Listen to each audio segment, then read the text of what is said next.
What's up, guys? It's Charlie to film this part again. In today's video, I'm gonna be reading a part 2 of Independent Mental Hospital. So let's get started. October 9th, 2012. I hired some workers to make shelves for icons in every room. November 1st, 2012. Everything was fine after the icons were hung in the hospital. Thank God. November 4th, 2013. No. It's all happening again. Only yesterday, 8 people died. 5 of them were my medical workers. I don't know what to do. November 15th, 2013. I'm starting to hear voices. They are terrible. They say that bear wires are delicious. Maybe they're white. At this point, the notes in the diary end. Wasn't he dead too?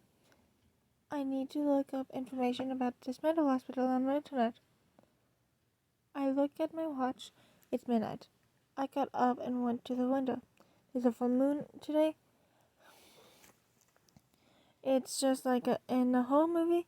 And now someone has to ring the doorbell. The doorbell rang. Now I'm scared. Who needs me at this hour of the night? I plucked up the courage to go to the door. I looked through the people and saw Chris. That's a relief. I opened the door and she came in. Emma, I'm so glad it's you. Chris, what do you mean? In short, I looked at my watch. It was midnight. Then I went to the window and there was a full moon outside. And I'm like, just like in the horror movie. And now someone has to ring the bell. And then you ring the bell. I was so scared. But I opened the door and there you are. What a relief. I see. Is something wrong? Yes. Peter is dead. What? How? Well, I woke up hearing screams. I went to help, but it was too late. Something was eating him. I went out of the apartment and went to you. I don't know what to do. So you guys are not making fun of people that stutter. I stutter myself. I'm just reading what it says.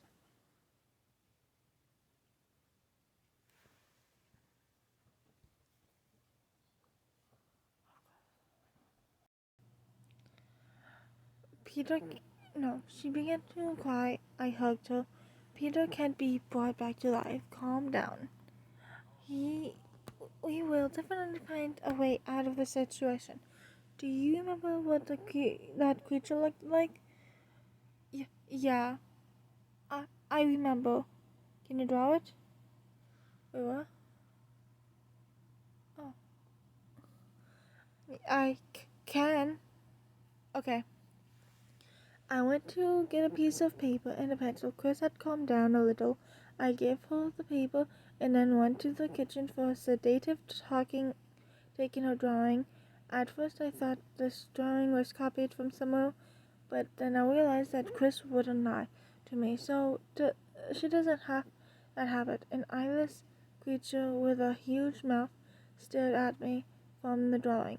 I was afraid of the drawing, and Chris saw this monster alive. This is terrible. Emma, can I stay with you? I'm afraid to go home now. You don't even need to ask. Of course you can. I'm afraid to let you go myself. So go sleep in my room. What about you? What about me? I'll lie on the floor in my room. Why on the floor? I'm afraid to sleep alone. Now? I see. 15 minutes later, Chris was asleep. I was playing games on my laptop. I didn't feel like sleeping at all, and everything should be fine, but no. My cat wanted to eat. I reluctantly got up and went to the kitchen to give my favorite cat something to eat. I gave him dry food and poured myself a cup of tea. It would have been all right, but as I passed the door, I heard a soft knock on it. I thought it was my imagination. I thought I was imagining it and was about to go to my room when the knock came again. I went to the peephole and looked through the... No. I went to the door and looked through my peephole. The cup of tea fell from my hands. Behind the door was the creature that had eaten Peter. I quickly moved away from the door and ran to my room.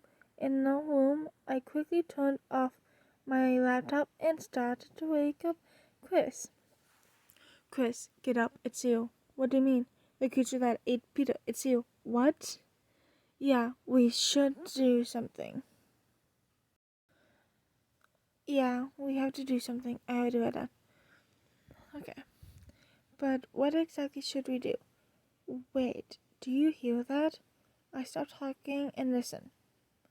Someone came out of the next apartment and it seemed to notice him. Then we heard cries for help. I held Chris's hands. After all, she might not be lucky a second time. We were.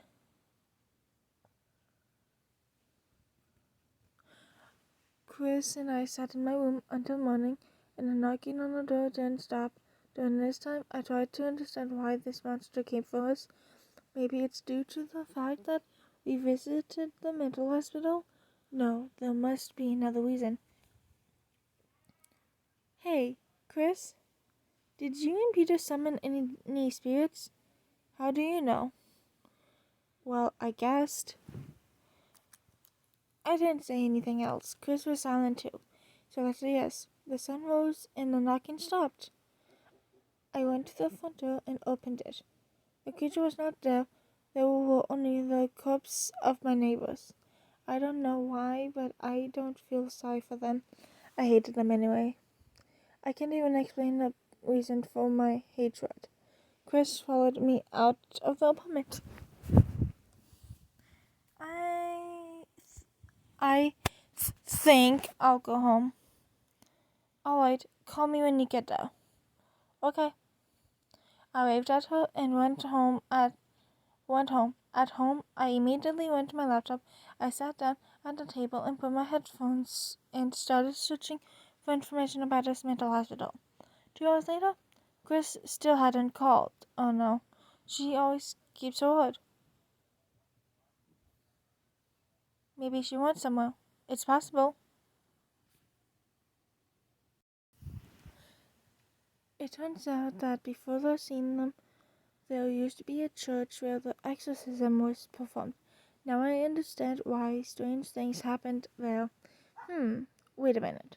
Since I was there, does that mean I'm possessed now, too? Although, according to notes in John Grace's diary, it took him about 2 years to become possessed. It's so confusing. It's been 4 hours since Chris left. I'm starting to worry. I call and she doesn't pick up the phone. I don't like that. It's almost 3 o'clock in the afternoon, and I haven't eaten yet. I got dressed and put on my sneakers. I took my keys, closed the door, and headed for the stairs. I lived on the 3rd floor. When I got down to the second, I saw someone's foot. Ew. I didn't think much of it at first. There were a lot of drawings in the apartment building, but my curiosity got the better of me. I went to the body and screamed. It was Chris. I fell on my knees and started crying. I couldn't stop crying. Tears were pouring from my eyes. My last friend died. I could have accepted Peter's death, but not Chris's. We were friends for 11 years. So she was so dear to me. Suddenly I heard a voice. It came from my floor. I went up the stairs and saw it. I immediately went out of the entrance of the building and went to the park. Oh my god, what's going on here? Girl, hey girl, what's wrong with you? Nothing, everything is great. My friends were killed by some infernal monsters, and now it's in my house. Oh, come on, it's okay. I yelled at the woman. She took a step back and went away. I fell to my knees and laughed. I was laughing like a complete psychopath. It must have looked awful. After sitting there for another 5 minutes, I got up and walked toward my house. I didn't care if the monster was still there. I entered the apartment building and went up to my floor. As I walked up the stairs, I didn't see Chris's body. There were no bodies at all. Only blood everywhere. I barely made it to my door, afraid I might fall. I opened the door and went inside. I took those papers and went downstairs. When I came out of the house, I threw my lighter in now. I hope this house burns down. I got in my car and went to the mental hospital. I was there in a half an hour. I didn't stop at the gate. I tore it down with my car and drove into the yard of the asylum. That part is a psychopath, but I'm not judging. Well, I'm here. Kicking the door open, I want to find someone. Hey, have you all gone into hiding? You are cowards. Come out and show yourself. I screamed into the void and laughed wildly. I knew I didn't have long to live, but I wanted to die with a smile. And if she's possessed, I started running all over the building. Suddenly, I heard the sound of a hammer hitting something metal. Finally, I didn't expect that I wouldn't have to wait that long. I went towards the sound. I didn't understand why I was doing this. I went to this creature as if it were a cute kitten. I've lost my mind. Just before I turned the corner, the sound stopped. I felt a little hurt. I heard a sound outside. The police? But from where? I have nothing to lose. I came out with my hands up and a crazy smile on my face. Two women ran up to me. They were paramedics. They put me in the car. As I turned out later, I was taken to the hospital. But why? I drove for about 15 minutes. For 10 minutes, I thought about my failures in life. Yeah, what a time it has been. As I sat there laughing, the paramedic injected some medicine into my shoulder, and I fell asleep. I woke up in a hospital room. I wanted to scratch my leg, but my hands were tied down. Well, actually, they were not tied. I was in a straitjacket. If I'm in a straitjacket, I'm in a mental hospital. What a great news. The nurse came to me and put something on a tray. It was a bowl of semolina. I hate semolina. Nurse: oh, you're awake already. I brought you breakfast. Untie me, please. I'm in pain. But I can't. I beg you. But I can't untie you. Please, I'm begging you. Do I seriously have to watch this stupid ad? Oh, fine. I'll be right back. So I didn't have to watch an ad this time. All I had to do was X out of the app. And I made puppy eyes. Just for a little while. Oh, thank you. Seriously.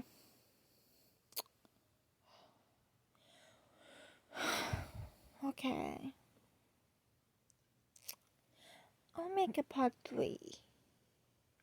So if you like video content like this, please hit the subscribe button, turn on all post notifications, and smash the thumbs up button. And I'll see you in the next video. Bye bye.